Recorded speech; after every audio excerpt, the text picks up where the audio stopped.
Meditation చేస్తాం. మనందరి okay అండి. మనందరి పరమ గురువులు పత్రి గారికి, మేడం గారికి శతకోటి వందనాలతో, అదేవిధంగా అందరి పరమ గురువులందరికీ కూడా ధ్యానాభివందనాలు. ముఖ్యంగా మన లలిత సహస్రనామాల యొక్క హీరోయిన్లు అనొచ్చు, లేకపోతే ఆ ఆది దంపతులకు వాగర్ధావివ సంపృక్తౌ వాగర్ధ ప్రతిపత్తయే జగతః పితరౌ వందే పార్వతీ పరమేశ్వర అంటూ ఆ పార్వతీ పరమేశ్వరులను కూడా మనసారా ఆహ్వానించుకుంటూ ఈ లలిత సహస్రనామాల్లో మనం గతంలో 40వ శ్లోకం వరకు తటిల్లత సమరుచి షట్చక్రోపరి సంస్థిత మహాశక్తి కుండలిని బిసుతంతు తనీయసి వరకు చెప్పుకోవడం జరిగింది. ఇప్పుడు 41 భవానీ భావనాగమ్య భవారణ్య కుటారిక భద్రప్రియ భద్రమూర్తి భక్త సౌభాగ్యదాయిని.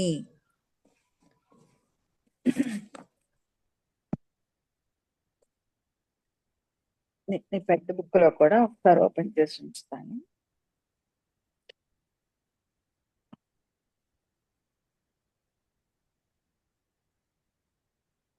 భవానీ అంటే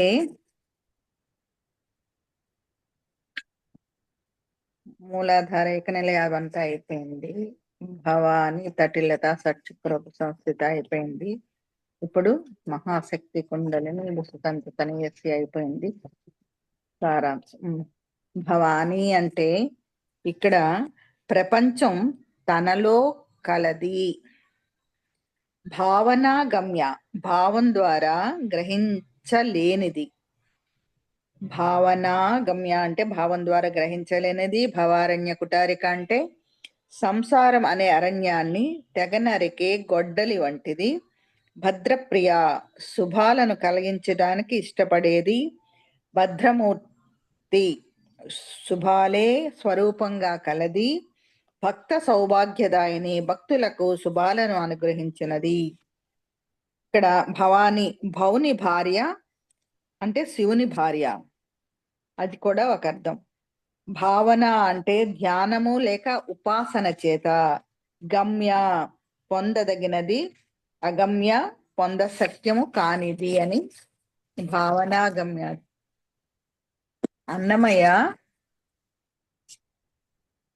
భావములోన బాహ్యమునందున గోవింద గోవిందాయని కొలువవో మనస అంటాడు. అంటే భావించుకుంటే ఉపాసన, భావించుటే ఉపాసన. ఒక పుట్టను అంటే నాగుల చవితి రోజు ఒక చెట్టును రావి మర్రి చెట్టు మనం అంటే మన సాంప్రదాయం ఇక్కడ చెప్తున్నారు. నాగుల చవితి పుట్టకు పూజ చేస్తాం. రావి చెట్టు, మర్రి చెట్టు, తులసి, మర్రి, బిల్వ మొదలగు వృక్షాలకి ఈ పర్వదినాల్లో పూజలు జరుగుతుంటాయి. ఒక కొండను, హిమాలయ పర్వతాన్ని కొండకి what I'd like to do is just starting with this very first one here, Jaya. Himalaya just give us a brief update of where we're at. Vindhya పర్వతం, ఇవన్నీ ఒక నది, గంగా నది, యమునా నది మొదలగు ఈ నదులన్నీ సముద్రమును పరమాత్మగా భావించి పరమాత్మ స్వరూపంలే అగును. సంసారం అనేది అడవికి గండ్ర గొడ్డలి వంటిది అని భవాని భావనాగమ్య భవారణ్య కుటారిక అంటే గొడ్డలి. భక్త సౌభాగ్యదాయని అనగా భక్తులను సంపదలను ప్రసాదించినది అని. వైరాగ్యం కూడా సంపదయే, వైరాగ్యం కూడా సంపద అని చెప్తున్నారు. శరీరంలో ఉండే ప్రాణశక్తి కోటాను కోట్ల ప్రమాణుల్లాగా సుడులు తిరుగుతూ ఉంటుంది. ఇటువంటి ప్రాణశక్తి యొక్క కేంద్రాన్ని కుండలిని శక్తి అంటాం. ప్రతి ఒక్కరిలో ఉన్న కుండలిని శక్తిని వ్యక్తిగత కుండలిని అని అంటారు. మనం అంతా విశ్వమాతలో కలిసి ఉంటాం కాబట్టి ఆ విశ్వమాత యొక్క కుండలిని శక్తిని సమిష్టి కుండలిని అంటారు. ఈ శక్తిని ద్వైతులు ఆది పరాశక్తి అని, శ్రీ లలిత పరమేశ్వరి అని, భవాని అని కీర్తించారనమాట. ఈ భవాని భావనాగమ్య అది యొక్క దీనికి అది అర్థము. పార్వతి శివుని కొరకు తపస్సు చేసి శివుని పొంది శివుని చైతన్యవంతునిగా చేసింది. రతీదేవి కోరిక మేరకు భస్మమైన మన్మధుని కూడా ఒక కృపా కటాక్షాలతో అనంగునిగా బ్రతికించింది. మన్మధుడు సృష్టికి సహాయభూతుడై ప్రాణులను సంసారంన పడవేచుండును. మాత భక్తులకు భవానీ రూపంన భోగములను ముక్తిని ప్రసాదిస్తుంది. గంగాదేవికి భవానీ నామము కలదు. గంగా భవానీ నామంతో శివుని పత్ని. గంగా భవాని పేరు చాలా మందికి ఉంటది కూడా. శ్రీమద్ శంకరాచార్య భవానీ అష్టకము అంటే ఈ నామానికి అనుసంధానంగా చైత్ర శుద్ధ అష్టమి నాడు చూత వృక్షపు చిగుళ్ళు తిని ఈ అష్టకం పఠించటం వలన భవానీ మాత అనుగ్రహంతో సకల శ్రేయస్సులు కలుగుతాయని ఇక్కడ ఆ యొక్క ఆదిశంకరాచార్యుల చేత ఇది చేసింది కూడా ఒక 8 శ్లోకాల వరకు ఇచ్చారు. దాని భావం అయితే చెప్పుకుందాము. భవానీ మాత, నాకు తల్లిదండ్రులు బంధుమిత్రాదులు ఎవరూ లేరు, నీవే నాకు గతివి. సంసార సాగరం నుండి తరింపచేయుదానవు నీవే. నాకు దానం, ధ్యానం, పూజలు, స్తోత్రాలు, తంత్రములు, మంత్రాలు తెలియవు కనుక నిన్ను ఎలా పొందవలనో తెలియదు కనుక నాకు నీవే గతివి. నాకు కుకర్మలు, కుబుద్ధులు తెలియవు, అంటే చెడ్డు. బ్రహ్మాది దేవతలు నాకు తెలియదు. వివాహములందు విషాదములందు శత్రు మధ్యములయందు జలమునందు అగ్నియందు అరణ్యములందు నీవే నన్ను రక్షించవలెను. అర్థమైంది కదా? వివాదాల్లోని విషాదాల్లోని శత్రువుల మధ్య జలములందు అగ్నినందు అరణ్యములందు నిన్ను నేను శరణు వేడుచున్నాను. నేను అనాథను, దరిద్రుడను, జరాది భోగములు గలవాడిని, ఆపదలయందు పడువాడను, నన్ను నీవే రక్షించవలను అని ఇక్కడ ఈ 8 ఆదిశంకరాచార్యులు ఇచ్చిన వాటికి ఆ భావం అన్నమాట. అది 40 భవానీ భావనాగమ్య అది ఆ శ్లోకానికి. తర్వాత 41లోకి వెళ్దాము. ఇది పంచాక్షరి భావనాగమ్య. భవానీ భావనాగమ్య పంచాక్షరి. ఇప్పుడు 42 వచ్చింది. 42 భక్త ప్రియ భక్తిగమ్య భక్తివస్య భయాపహ శాంభవి శారదారాజ్య శర్వాణి శర్మదాయిని. అంటే భక్తి 9 విధాలు: శ్రవణము, కీర్తనము, స్మరణము, పాదసేవనం, అర్చనము, వందనము, దాస్యము, సఖ్యము, ఆత్మనివేదనము. ఇలాగా భక్త ప్రియ, భక్తిగమ్య, భక్తివస్య ఈ 9 విధాల భక్తి విధానాలు ఉన్నాయి అని చెప్తూ భక్తులు కూడా 4 విధాలుగా ఉందురు. గీతలో చతుర్విధ భజంతే మాం జనాః సుఖతోర్జన ఆర్తో జిజ్ఞాసు అర్థార్థి జ్ఞానీ చ భరతర్షభ.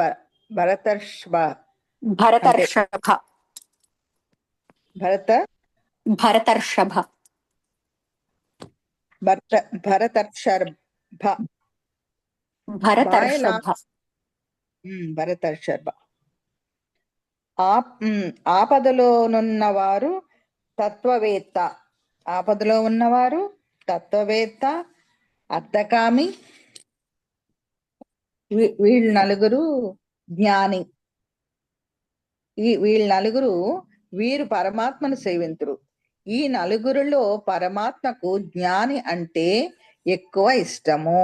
జ్ఞాని తనను చేరుటకు సదా పరమాత్మలోనే జ్ఞానమగ్నుడై ఉండును. ఇంకా ప్రాణశక్తి నిర్జీవంలో, జడత్వంలో, జీవులలో, చైతన్యంలో ఉంది. ఈ ప్రాణశక్తి నిర్జీవులలో, జడత్వంలో, జీవులలో, చైతన్యంలో ఉంది. సకల జీవ నిర్జీవ రాశుల్లో మరి బ్రహ్మాండం అంతటా ఆకాశ స్వరూపంలో నిండి ఉన్న విశ్వశక్తిని గుర్తించి గౌరవించుటయే భక్తి అన్నమాట. ఇటువంటి భక్తి మాత్రమే ధ్యాన సాధన ద్వారా ఏర్పడుతుంది. అందుకు సాధకుడు ముందు తనని తాను ప్రేమించుకోవాలి. అట్టి సాధకులపై విశ్వశక్తి ప్రీతి కలిగి ఉంటుంది అనే అందుకు భక్త ప్రియ అనే నామానికి అర్థము భక్తికి గమ్యం లాభం కాకూడదు. అలా చేస్తే అది వ్యాపారం అవుతుంది. భక్తికి గమ్యం ముక్తి కావాలి. ముక్తి అంటే దుఃఖరాహిత్య స్థితి.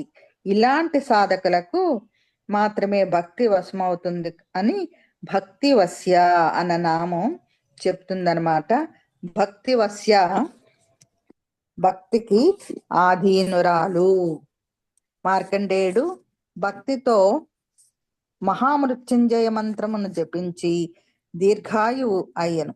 శివుని మార్కండేయుని భక్తికి వసుడై ప్రత్యక్షమై దీర్ఘాయువును ప్రసాదించను.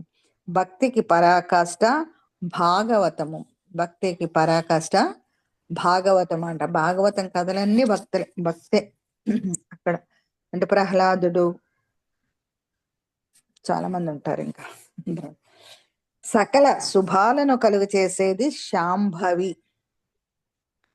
శం అంటే శాంతం, సుఖం అని అర్థం.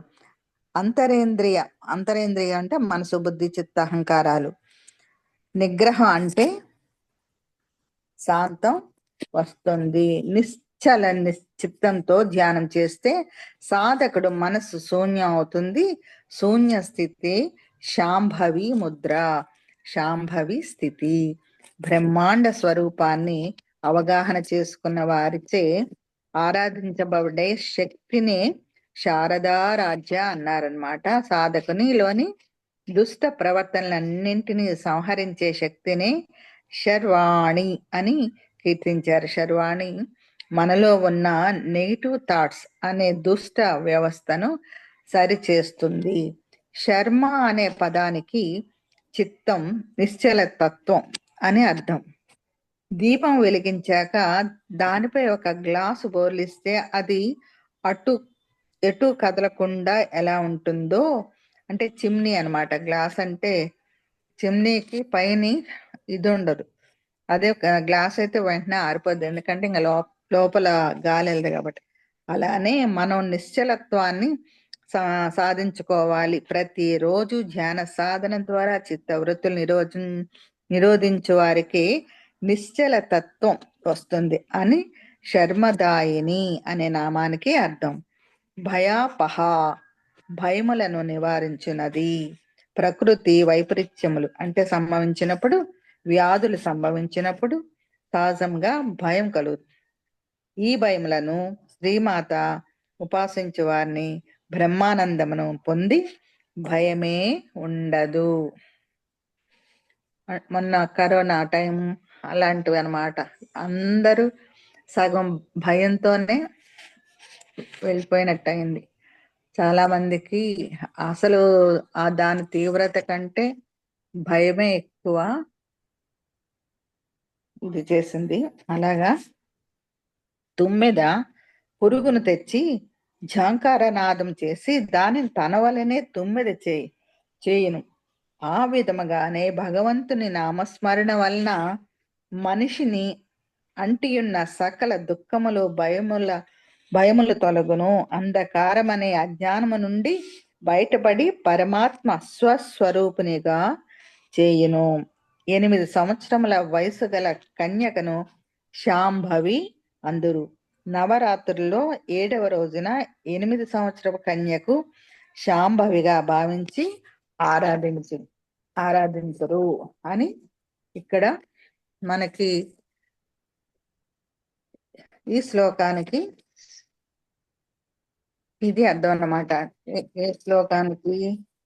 భక్త ప్రియ భక్తి గమ్య భక్తివస్య భయాపహ సాంభవి శారదారాధ్య సర్వాణి శర్మదాయిని అనే దానికి.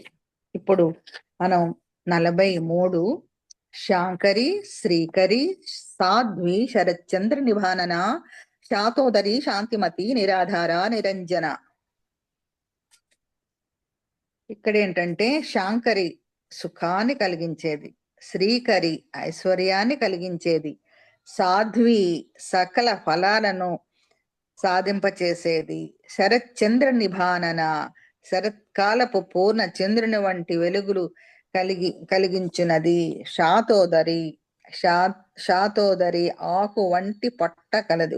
ఉదరము అంటే పొట్ట కదా, శాతం అంటే ఆకు అనమాట. ఆ ఆకు వంటి పొట్ట కలది, శాంతిమతి మనోవృత్తులయమైన ప్రశాంతమైన మనసు కలది, నిరాధార ఆధారం లేనటువంటిది, నిరంజన ఎటువంటి మనోమాలిన్యం అంటనిది. ఎటువంటి మనోమాలిన్యం అంటనిది అంటే శాంకరి 126, కామాక్షి 62, మహాలక్ష్మి 210, వైష్ణవి విశాలాక్షి సరస్వతి. ఈ 6 నామాలు ఈ 1000 నామాల్లో ఉన్నాయి. ఏది? శాంకరి, కామాక్షి, మహాలక్ష్మి, వైష్ణవి, విశాలాక్షి, సరస్వతి. శాంకరి, శ్రీకరి, సాధ్వి, శరత్చంద్ర నిభానన. దాంట్లో శాంకరి అనేది 126వ నామం, కామాక్షి 62, మహాలక్ష్మి 210, వైష్ణవి 892, విశాలాక్షి 936, సరస్వతి 704. అంటే ఈ 6 నామాలు ఈ 1000 నామాల్లోనే ఉన్నాయంట. సహస్రారంలోనున్న చంద్రుడు అమృత కిరణుడు, సాధకునిపై అమృత కిరణాలు ప్రసరింపచేసి అమృతునిగా చేయను. సంసారంలోని చంద్రుడే శ్రీమాత శివశక్తిక రూపము. అంటే ఆ సంసారంలో చల్లదనం ఉంటే ఆ శివుడు శక్తి కలిసి ఉన్న రూపం అవుతుంది కదా, ప్రశాంతంగా ఉంటుంది. కనుక శరత్యాల అంతయు దేవి ఉపాసనకు చాలా అనువైన కాలం. సరే, అప్పుడే కదా మనకి దసరా రోజులు వస్తాయి. సాముద్రిక శాస్త్ర ప్రకారము శాతోదరి, కృషోదరి, తలోదరి ఈ నామాలు శుభ లక్షణములు కలవారు, పలుచని ఉదరము కలది, ఇటువంటి వారికి సుసంతానము కలుగును, అనారోగ్యములతో ఏమీ లేకుండా, అనారోగ్యాలు ఏమీ లేకుండా ఆయురారోగ్యాలతో జీవింతురు అని ఇక్కడ శాతోదరి అన్న దానికి. ఆధ్యాత్మిక తాపము, ఆది దైవిక తాపము, ఆది భౌతిక తాపము, ఈ త్రివిధ తాపములే అశాంతికి కారణాలు కదా. ఇక్కడ శ్రీ లలితామాత నిర్గుణ వర్ణన ఆత్మతత్వ సంబంధమైనది ఆధ్యాత్మిక తాపం. ఆత్మతత్వ సంబంధమైనది ఆధ్యాత్మిక తాపము. అంటే ఈ శ్రీ విద్య అనండి, లేకపోతే విశ్వమాత, అంటే ఆత్మ విద్య, శ్రీ విద్య ఇవన్నీ కూడా ఒకటే. ఆత్మతత్వ సంబంధమైనది ఆధ్యాత్మిక తాపము. దైవికమైన ఆటంకాలు కలిగినప్పుడు కలుగు తాపమును ప్రకృతి వైపరీత్యాలు ఆది దైవికం. అది అంటే ఈ పంచభూతాల వలన, అంటే వరదలు కానీ లేకపోతే తుఫాన్లు ఇలాంటివన్నీ అన్నమాట. ప్రకృతి వైపరీత్యాల వల్ల సడన్ గా మంచు తుఫాన్లు కానీ, మామూలు తుఫాన్లు కానీ, లేకపోతే వరదలు కానీ, లేకపోతే విపరీతమైన వడగాలులు, ఇవన్నీ కూడా పంచభూతాల వలన కలిగే తాపాలు, ఆది భౌతికాలు. నవరసాలలో శాంతరసము కరుణ ప్రధానమైనది.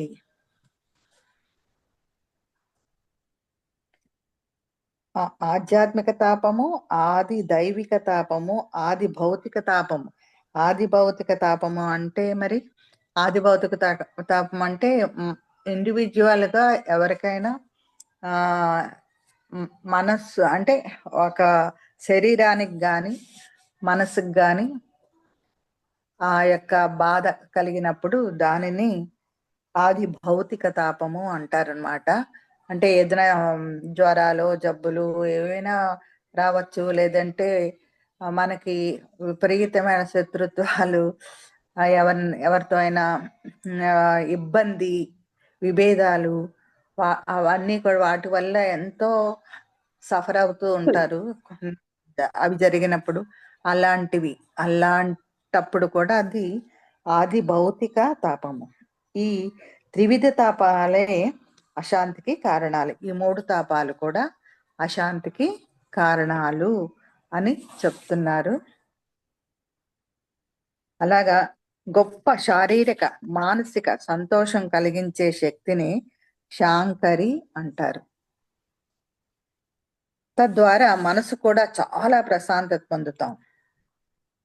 గొప్ప శారీరక మానసిక సంతోషం కలిగించే శక్తిని శాంకరి అంటారు. సకల ఐశ్వర్యాలతో పాటు మోక్షం అనే ఐశ్వర్యాన్ని కూడా ఇచ్చే శక్తిని శ్రీకరి అని, కోరిన ఫలితాలన్నింటినీ సాధింపచేసే శక్తిని సాధ్వి అని కీర్తించారు.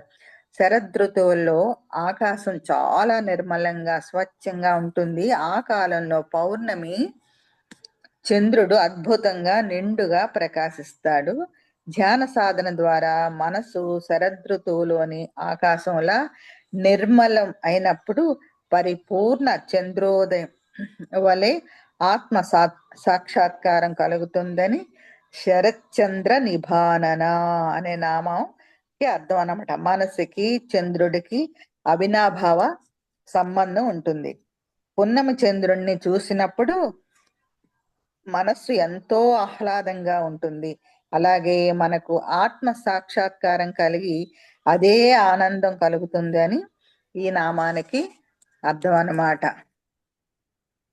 శూన్యక కుంభకంను సాధన చేస్తున్నప్పుడు పొట్ట ఈ అంటే మనం మామూలుగా ఉచ్ఛ్వాస నిశ్వాసాలు అని మనం చెప్పుకుంటాం గురుగారు చెప్పిన దాన్ని బట్టి. కానీ ఈ శూన్యక కుంభక రేచకాలు అవన్నీ చేస్తుంటారు కదా, ఆ వాళ్ళకి సాధన చేస్తున్నప్పుడు పొట్ట అనగా ఈ స్టమక్ అన్నమాట, ఉదరం పూర్తిగా లోనికి పోయి ఆకువలే వెన్నుకు అతికినట్లుగా అయిపోతుంది. ఈ స్థితిని శాతోదరి అన్నారు. మనోవృత్తులన్నీ లయమై పరమ ప్రశాంతమైన తురియ స్థితిని శాంతిమతి అన్నారనమాట. నిరాధార అంటే అన్నింటికీ విశ్వశక్తే ఆధారం. అలాంటి విశ్వశక్తిని పొందాలంటే బయట ఆధారాల అవసరం మనకు లేదు. అందుకు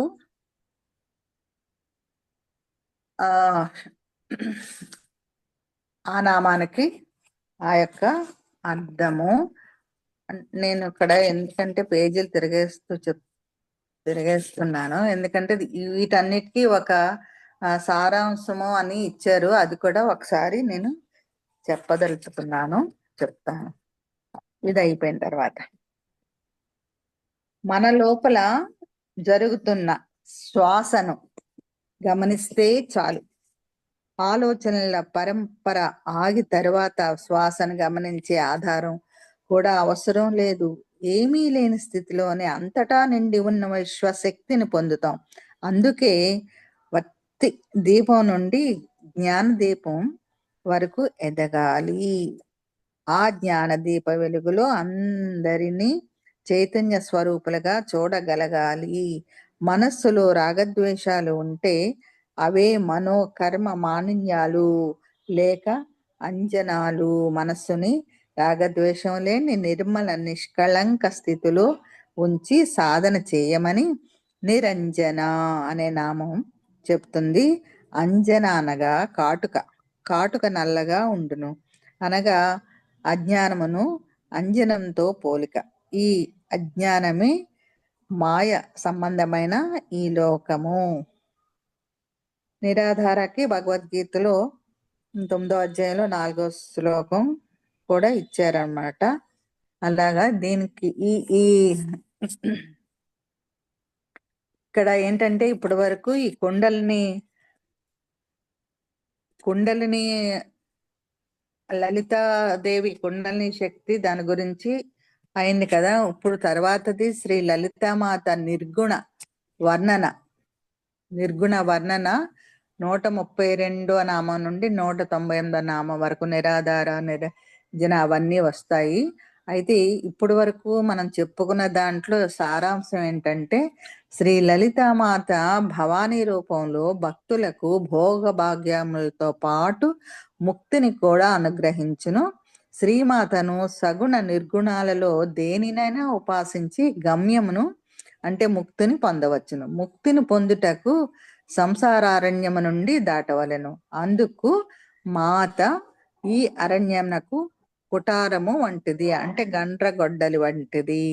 సంసార సాగరము నుండి ఉద్ధరించి ముక్తి నొసగును. మంగళమూర్తి అయిన మాత భక్తులకు సదా మంగళములను ప్రసాదించును. శ్రీమాతకు భక్తుల యందు అమిత ప్రేమ కలది. భక్తుల భక్తికి వశమై వారు అర్చించినది లేశమైనను గ్రహించి వారిని అనుగ్రహించి వారిలో భయములను నశింపచేయను. శంభుని భార్యగా భక్తులకు సుఖ శాంతులను కలుగచేయను. శారదామాత అంటే సరస్వతిగా భక్తులను కవులను అనుగ్రహించును. వారిచే అంటే ఈ కవుల చేత కావ్యములను రచింపచేసి జ్ఞానమును అంటే ఈ విద్యని వృద్ధి చేయును. శర్యుని భార్యగా ప్రాణులను సృష్టించి పోషించును. ఇవి ఈ తాలూకా మొత్తం సారాంశం లాగా ఇచ్చారనమాట. తర్వాతది నిర్లేప, నిర్మల, నిత్య, నిరాకుల, నిర్గుణ, నిష్కళ, శాంత, నిష్కామ, నిరుపప్లవ అని. ఇక్కడ నిర్లేప అంటే దేనితోనూ లేపనం అంటే ఏదో రాసుకునేది కదా. అంటే నిర్లేప దేనితోనూ అంటేనది. నిర్మల అంటే మాలిన్యం లేనిది. నిత్య ఎల్లకాలం సర్వదా ఉండునది. నిరాకార ఆకారం లేనిది. నిరాకుల కలతలు లేనిది. నిర్గుణ గుణములు లేనిది. మనకి తమో గుణం, రజోగుణం, సత్వగుణం, ఆ గుణం ఉంది, ఈ గుణం అని చెప్తాం కదా. గుణాతీతుడు వికా అర్జున అని భగవద్గీతలో చెప్తా. అంటే ఈ గుణాలన్నిటినీ దాటు అని ఇక్కడ అదే చెప్తున్నారు. నిరాకుల అంటే నిర్గుణ అంటే గుణములు దాటిన అమ్మ అన్నమాట. ఏ గుణాలు ఆవిడకి ఆపాదించబడవు. నిష్కళ వృద్ధి క్షయములు లేనటువంటిది. శాంతి కలది. నిష్కామ కోరికలు లేనిది. నిరుపప్లవ ఆపదలు నాశనం చేసేది. నిర్లేప అంటే ఎటువంటి లేపనాలు అంటుకుపోయిండేవి లేకుండా ఉండడం. ఈ భూమి మీదకు మనం వచ్చిందే అనుభూతులు పొందడానికి. ఉదాహరణకి మనలో ఏవేవో కోరికలు ఉంటాయి. ఒక వృత్తాన్ని గీసుకొని అందులో అన్ని కోరికలు ఒకదాని తర్వాత ఒకటి రాసుకుంటూ వాటి అన్నింటినీ ఒక ప్రాధాన్య క్రమంలో పెడితే అది ఆధ్యాత్మికత. దానికి మూలం పునాది ధ్యానం. ఆరోగ్యం శరీరం బాగుండాలి అని ఉంటుంది. శుద్ధమైన శాకాహారం, మితాహారం ద్వారా నిరంతర ధ్యాన సాధన ద్వారా ఈ శరీరాన్ని ఆరోగ్యవంతంగా పవిత్రంగా ఉంచుకుంటాం. మనస్సు అనేది ఒకానొక అంగం కాదు. మన లోపల ఉన్న ఆలోచనల సమూహమే మనస్సును మచ్చిక చేసుకోవాలి. మనసుని మనం మన వైపు తిప్పుకోవాలన్నమాట. మచ్చిక తీసుకోవడం అంటే నెమ్మదిగా మనం చెప్పే మాట మనసు వినేలాగా, అప్పుడే అది మనకు సహకరిస్తుంది. మనసులో వచ్చే ఆలోచనలను సాక్షిగా చూస్తూ ఉండాలి. మనసును ఎంత ప్రశాంతంగా ఉంచుకుంటామో అంత ఆరోగ్యంగా మన శరీరం ఉంటుంది. అప్పుడే మన సాధన నిరంతరంగా సాగుతుంది అని. ఫ్యామిలీ రిలేషన్షిప్ సంబంధాలు ఇవన్నీ ఎలా ఉంటాయంటే, అన్నింటికీ ప్రధాన కారణం అహం. మనిషి అనే వాడికి ఈగో ఉంటుంది. మనలో ఉన్న అహాన్ని వదిలేసుకోవాలి. సంబంధాల మధ్య ప్రధానంగా చిక్కులు చికాకులు రావడానికి ప్రధాన కారణం వారిలో ఉన్న ఈగో.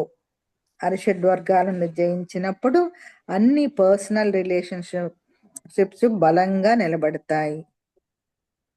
నిరంతర సాధన, అవగాహన, ఆచరణ చేసే ఎనర్జీతో వీటిని ఇది ఎలా జయించాలి అంటే, నిరంతర సాధన, ప్రతిదీ అవగాహన, ఆ అవగాహన చేసుకున్నది మళ్ళీ ఆచరణ చేసే ఎనర్జీతో వీటిని జయించవచ్చు. ధనార్జన అంటే ఇక్కడ ఈ 9 ఎందుకు ఇచ్చారు అంటే, నెంబర్ 1, నెంబర్ 2 అలాగా. అంటే మనం కొన్నింటిని అలా ఒక వృత్తాన్ని గీసుకొని అందులో అన్ని ఒకదాని ఒకటి ఉంచుకుంటున్నాము అంటున్నారు కదా. ఏంటి అవి అంటే, ఆధ్యాత్మికత, ఆరోగ్యం, మనస్సు గురించి, అదే విధంగా ఫ్యామిలీ రిలేషన్షిప్స్, ధనార్జనం, వృత్తి, ఉన్నత స్థితిగతులు, కళాభివృద్ధి, ఇవన్నీ వీటి కోసం మనం ఇవన్నీ చేస్తూ ఉంటాము అని చెప్పడం అన్నమాట. ధనార్జన అంటే ఇది ఎలా పెంచుకోవాలి, ఇంకా ఇంకా ఎలా ధనవంతులుగా ఎదగాలి అనేది ఐడెంటిఫై కోసం చేసుకుని ధర్మయుతమైన సంపాదన ద్వారా ఆర్థిక ఇబ్బందులను విశ్లేషించుకొని అవగాహనతో పరిష్కరించుకోవాలి. అంతేగాని అధర్మంగా దౌర్జన్యంగా ఎవరి దగ్గర లాక్కోవడం అది చేయకూడదు అని చెప్పడం అన్నమాట. ఇప్పుడు ఎక్కువ జరిగేదే అది కదా. తర్వాత వృత్తి ఎలా ఉండాలి, మనం చేసే వృత్తిలో ఎలా అభివృద్ధి చెందాలి అన్నది ఆలోచించుకొని దానికోసం అకుంఠిత దీక్షతో పాటుపడాలి. ఎలా అడ్డదారిలో వెళ్తే ఈ బిజినెస్ పెరుగుతుంది అలా ఆలోచిస్తారే తప్ప జనాలు.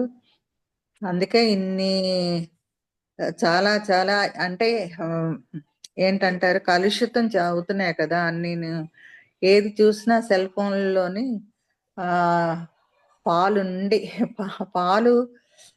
పాలే తాగకూడదు ఇప్పుడు అని చెప్పుకుంటున్నారు. పాలు తాగకూడదు, పెరుగు వాడకూడదు అని. అంటే ఇలాంటివన్నీ ఇంకా కలుషితాలు అయితే ఎన్నో. ఇంకా ఎందుకు బనానాస్ కొంటాం, 2 రోజులకే బ్లాక్ గా వచ్చినాయి అంటే దాని మీద మళ్ళీ మందు జల్లడం, వాటంతటా అవి ముగ్గుతాయి కదా. అలా ఏది దేన్ని న్యాచురల్ గా ఉంచట్లేదు పూర్తిగా. అంటే అదంతా బిజినెస్ మైండ్. మనం చేసే వృత్తిలో ఎలా అభివృద్ధి చెందాలి అన్నదే ఆలోచన గాని, ఎదుటివాడికి హాని కలుగుతుందా, మంచా చెడ, ఇంకా ఏమి అన్ని కొట్టిపోయి. ఇప్పుడు ఉన్నత స్థితిగతులు ఏంటంటే, నిరంతరం లౌకిక జ్ఞానాన్ని పెంచుకుంటూ అది మన జీవితంలో అమలుపరుచుకుంటూ ఎప్పటికప్పుడు మనల్ని సరిచేసుకుంటూ ఉంటే ఉన్నత స్థితిగతులు సిద్ధిస్తాయి అని. ఉన్నతంగా ఉండడం అన్నమాట. ఉన్నతంగా ఉండడం అంటే కేవలం మనీ పరంగా కాదు, సంస్కారవంతంగా కూడా ఆ ఉన్నత స్థితిని ఎలాగా అనేది చెప్పారు.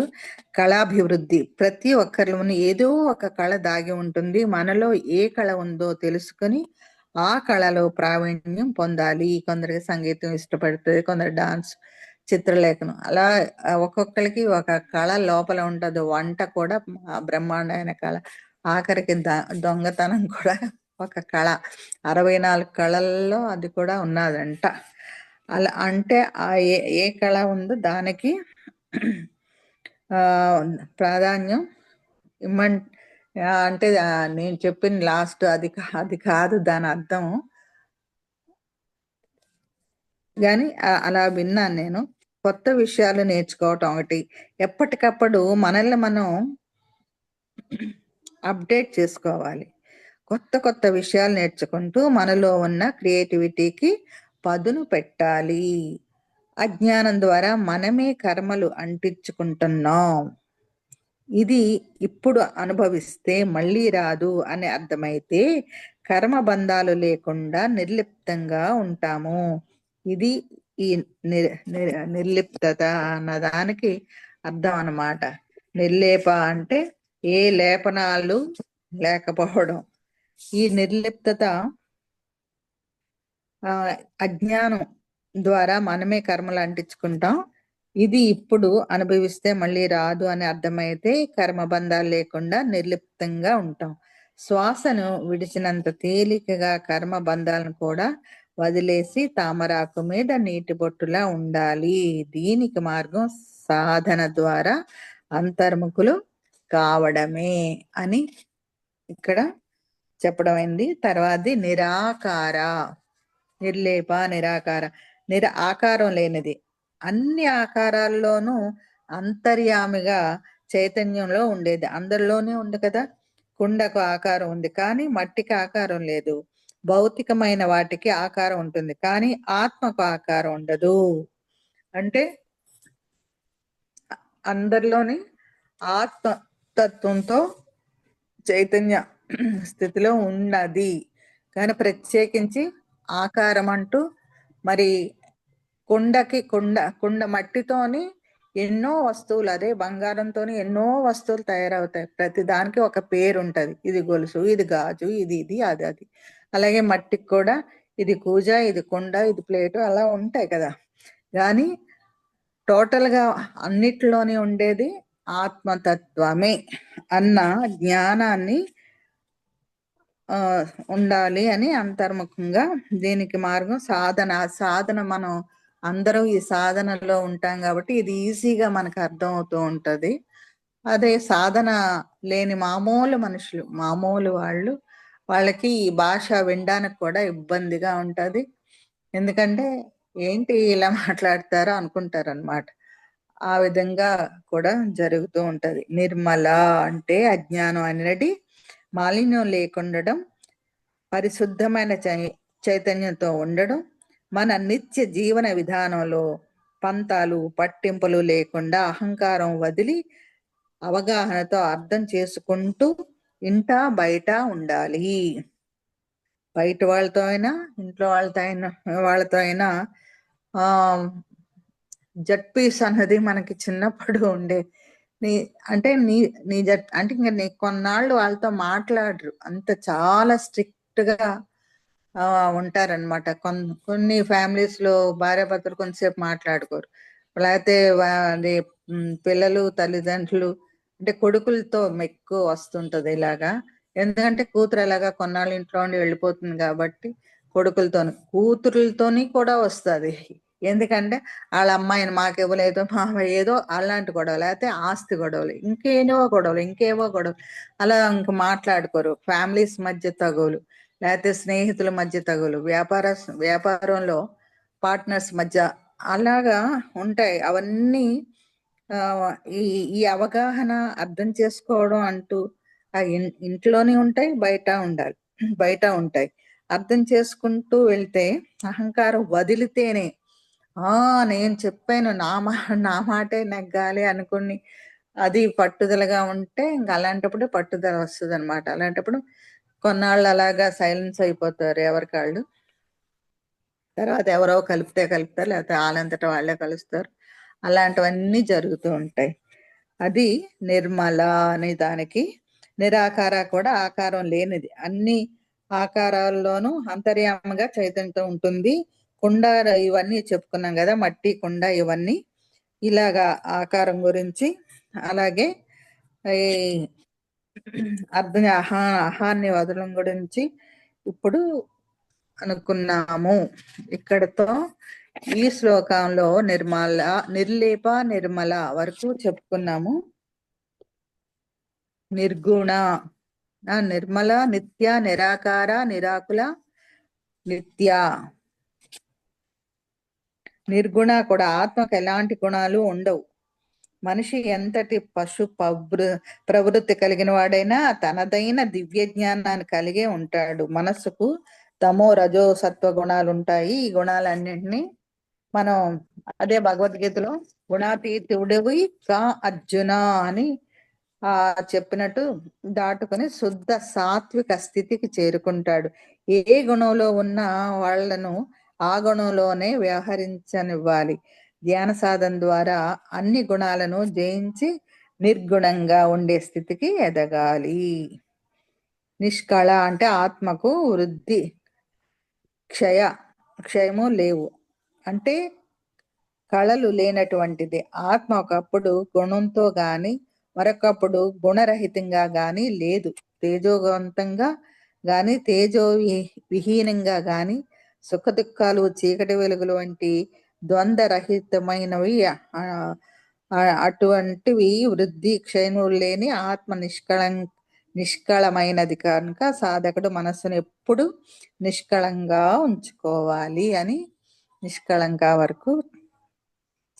ఇంకా శాంత నిష్కామ అంటే డిస్కస్ అన్నారు కదా, 10 minutes ఉందని నేను ఆపుతున్నాను.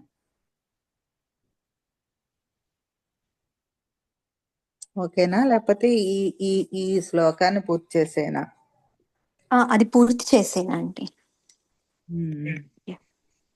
శాంత అంటే అనుకూల ప్రతికూల పరిస్థితుల్లో, ప్రమాదాలలో, సుఖదుఖాలలో, జయాపజయాల్లో, మానవమానాల్లో, కలిమిలేముల్లో ఏ విధమైన ఉద్రేకం, భయం, తొట్టుపాటు పొందకుండా నిశ్చల స్థితిలో ఉండడాన్ని శాంతం అంటాం.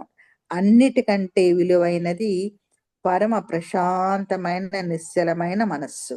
అలాంటి స్థితిని పొందాలంటే నిరంతర ధ్యాన సాధన ద్వారా సాక్షి తత్వ గమ్యమే గమనంగా ఉండాలి అని. నిష్కామ అంటే, కామం అంటే కోరిక. కోరికలను జయించే వరకు మనకు శాంతి లేదు. గౌతమ బుద్ధుడు కోరికలే దుఃఖానికి కారణం అన్నారు. మనిషికి కోరికలు ఉండటం సహజమే. అవి అవసరాలు తీరటానికి మాత్రమే, అత్యాస పనికి రాదు. అందుకే మన ఋషులు కామార్థ ధర్మ మోక్షాలు అనే 4 పురుషార్థాలను ఏర్పాటు చేశారు. అర్ధకామాలు నదీ జల ప్రవాహాలు లాంటివి. ధర్మ మోక్షాలు వాటిని అదుపు చేస్తాయి. ముందు అంటే ధర్మార్థ కామ మోక్షాలు అని కదా, అంటే ధర్మము, అర్థము, కామము, మోక్షం. ఇక్కడ పత్రిక అర్థము కామములు నది అవి అలాగా అంటే కోరికలు వస్తాయి పోతాయి, వస్తాయి పోతాయి. అలాగే అర్థం అంటే మనీ కదా, అది వస్తుంటది పోతుంటది, అది ప్రవాహం లాంటిది అంటున్నారు. ధర్మ మోక్షాలు వాటిని అదుపు చేస్తాయి. అంటే మనీ సంపాదించేటప్పుడు కానీ లేకపోతే మన కోరికలు కానీ అది ధర్మము ఎప్పుడైతే మనం పాటిస్తామో అది మనల్ని అదుపు చేస్తూ ఉంటుంది. అది మోక్షం కూడా. అందువల్ల అర్ధ కామాలు ఒక గట్టు అయితే ధర్మ మోక్షాలు ఇంకొక గట్టు. ఎప్పుడు నీరు గట్టులోపే ప్రవహించాలి. గట్టు దాటితే ఊళ్ళు మునిగిపోతాయి. అందుకనే కామార్థాలు ఎప్పుడు ధర్మాన్ని దాటిపోకుండా సమస్థితిలో ఉంచుకోవాలి. నిరుపప్లవ అంటే ఎప్పుడు ఎలాంటి ఉపద్రవాలు లేకుండా ఉండడం. కోరికలు ఎక్కువైతే అన్ని ఉపద్రవాలే. మనిషిలో ఉన్న 24 తత్వాలు పెరగడం, క్షీణించడం ఉంటుంది. అలానే ఉపద్రవాలు ఉంటాయి. 25వ తత్వమైన భగవత్ తత్వానికి క్షీణం అనేది ఉండదు, ఉపద్రవం అనేది ఉండదు. కాబట్టి నిరంతర సాధన ద్వారా భగవత్ తత్వమైన ఆత్మతత్వంతో రమించే వారికి ఎలాంటి ఉపద్రవాలు లేకుండా పరమశాంతంగా ఉంటారని. హంసలు తింటాయి కొంగలు. ముత్యాలంట హంసలు తింటాయంట, కొంగలేమో చేపలు తింటాయంట. యేసు ప్రభు ధర్మో రక్షిత అని ఇది ఎప్పుడో రాశాను. ఇదండి వాళ్ళకి 4 శ్లోకాలు. 45వది నిత్యముక్త, నిర్వికార, నిష్ప్రపంచ, నిరాశ్రయ, నిత్యశుద్ధ, నిత్యబుద్ధ, నిర్వధ్య, అది తర్వాత చెప్పుకుందాం. ఓకేనా? Okay masters, open for discussion. ఏమైనా ప్రశ్నలు ఉంటే అడగవచ్చు మాస్టర్స్.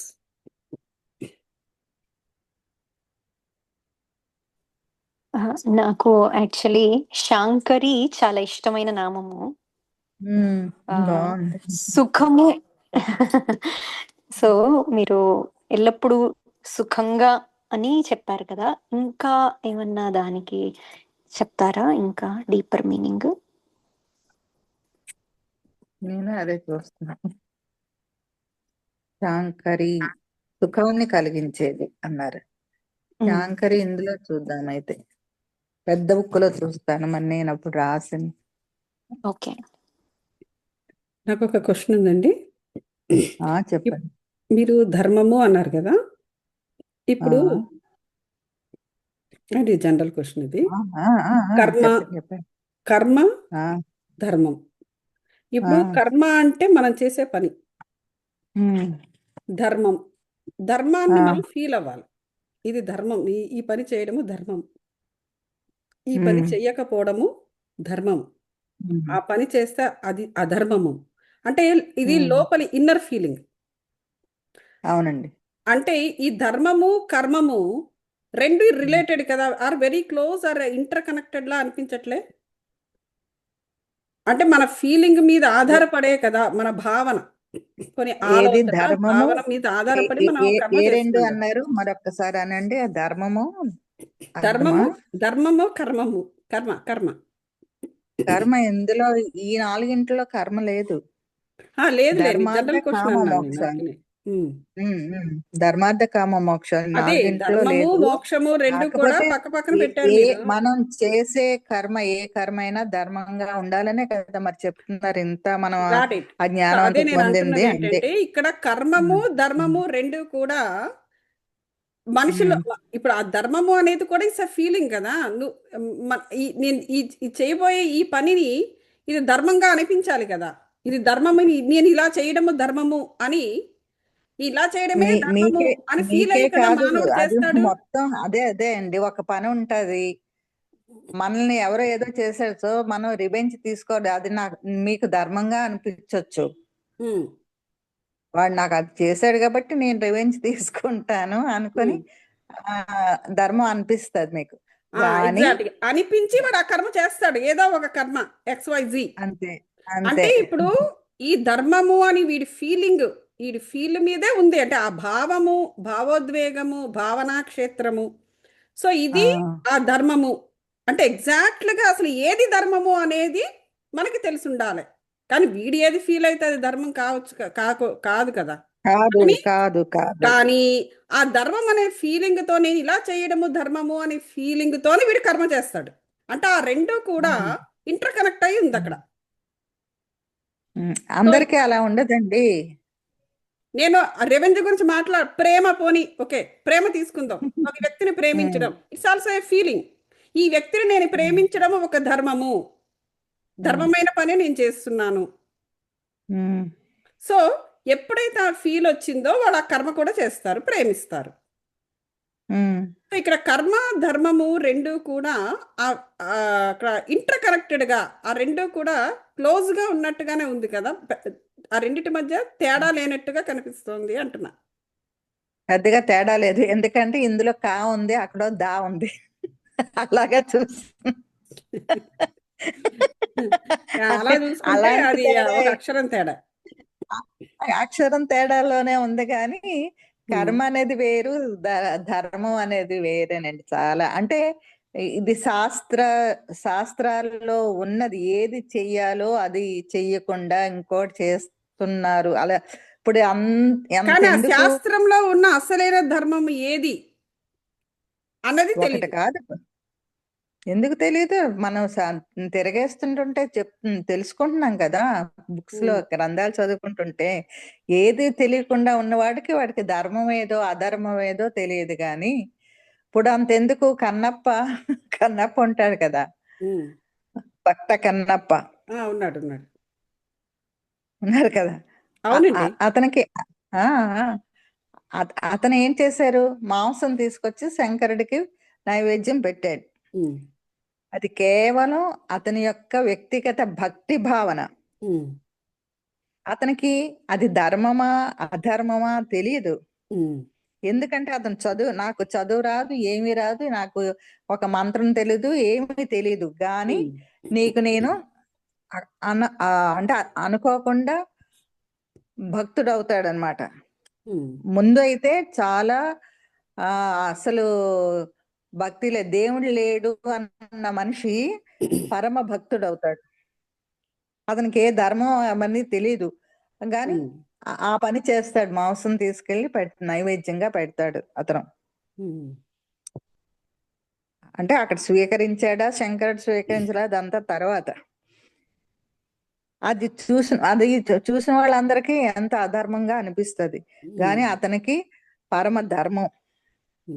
అంటే అతను మాంసము ఇవ్వడంతో పాటుగా దాని వెనకాతల భక్తి కూడా కలిసి ఉంది కాబట్టి అది అలా ఆ మాంసపు ఇది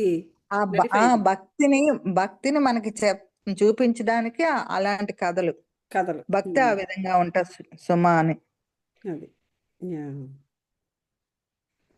ఇక్కడ శాంకరి అంటే అమ్మ, శం అంటే కరోతీతి శంకరః అని అమరం అంటే సుఖములను కలిగించువాడు శంకరుడు. అట్టి శంకరుని భార్య శాంకరి. శాంకరియే కదా అడిగారు సౌజన్య? అవునా, శాంకరి అడిగానండి. శ్రీమాత భక్తులకు శాంకరి రూపమున సుఖములను ప్రసాదించును అని ఒకటిచ్చారు. శాంఖానాం సమూహం శంఖః అంటే తస్యరః ఇవ శంకల సముదాయములను అగ్ని వంటి వాడు అని నీలకంఠుని దీక్ష. ఇది అంటే ఒక్కొక్కరు ఒక్కొక్క అష్టాదశ శక్తి పీఠాల్లో శాంకరీదేవి ఒకటి. అష్టాదశ శక్తి పీఠాల్లో శాంకరీదేవి.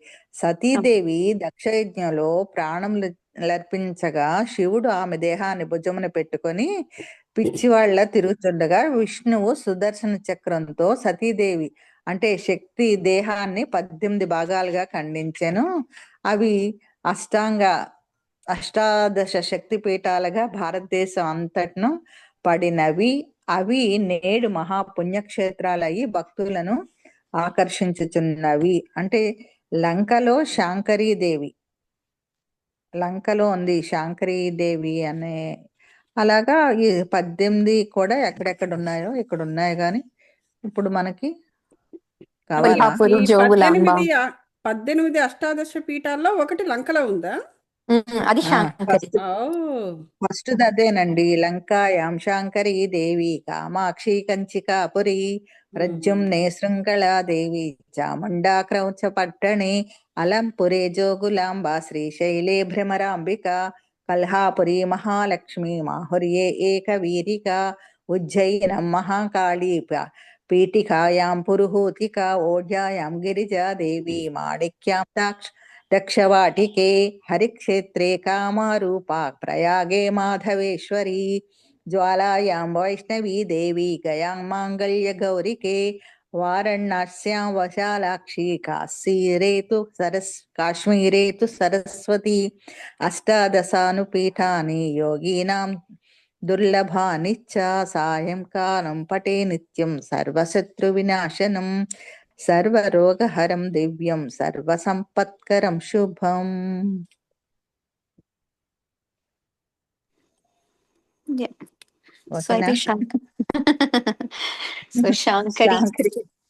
శాంకరీ దేవి ఆ లంకలో ఉందంట.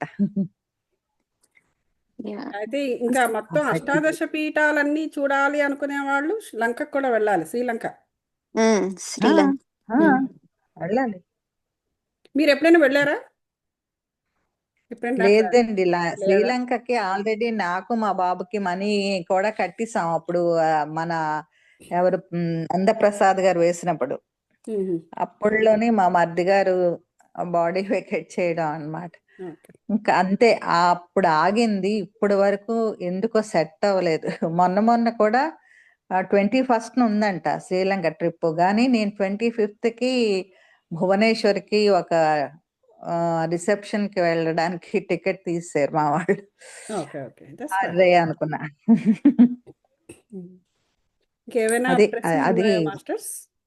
Swathi garu, do you have any questions?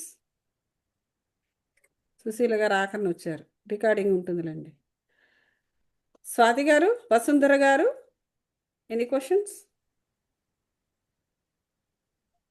పోనీలేండి, బాగానే అర్థమైందా? అర్థమైనట్టుంది. సౌజన్య గారు ఇంకేమైనా ఉన్నాయా మీకు? ఇదండి. అంతేనా? Okay. All right masters, thank you so much. చాలా చక్కటి ప్రవచనం అండి రమణమ్మ గారు. సో మళ్ళీ మేము థ్యాంక్ యూ. నెక్స్ట్ వీక్ మీ ప్రవచనం గురించి మేము వెయిట్ చేస్తూ ఉంటాం. Thank you so much. మనం 44 అయిపించుకున్నాము, 45 దగ్గర వస్తాం. ఓకే మాస్టర్స్, ఓకే మ్యూజిక్ అండి. పెడతాను, మెల్లగా మీరు లీవ్ అవ్వచ్చు. Thank you. థ్యాంక్స్ అండి. Thank you.